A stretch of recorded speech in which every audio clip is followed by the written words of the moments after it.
And as the war in West Asia continues to rage on, the Trump administration is still facing questions over its objectives.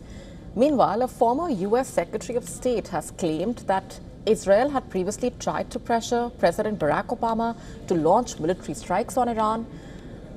Antony Blinken, who led the State Department during the Biden administration, claimed that Israeli leaders had warned the Obama administration that they would attack themselves if Washington refused. However, Obama rejected the push and argued for very muscular diplomacy backed by global sanctions on Iran's nuclear program. Blinken was an advisor to Vice President Biden during Obama's term. Now, appearing on a Bloomberg podcast, Blinken also said that the U.S. was 30 minutes away from a new conflict after the October 7 Hamas attack, when Israeli officials gave false information insisting Hezbollah was about to attack from Lebanon. They pushed for a preemptive strike, but ultimately the U.S. did not oblige. The Israeli push mentioned by Blinken sounds similar to a claim by the current Secretary of State as well. He has said that the U.S. joined the current war only after Israel said it was going to strike Iran anyway. We knew that there was going to be an Israeli action. We knew that that would precipitate an attack against American forces. And we knew that if we didn't preemptively go after them before they launched those attacks, we would suffer higher casualties.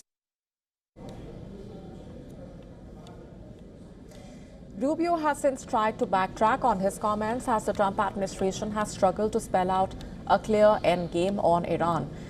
The U.S. and Israeli attack started on the 28th of February with a strategic decapitation strike,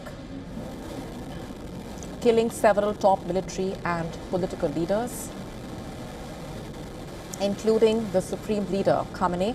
But any hopes for a quick surrender, regime change, or mass uprising in Iran have not materialized. The war has now entered its 10th day.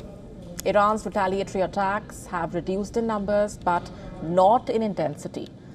A new leader has been installed. Oil prices are surging, raising economic pressure on President Trump. Reports also doing the rounds that the U.S. and Israel are considering a move to obtain Iran's enriched uranium. But this will mean committing troops to the ground and likely more casualties.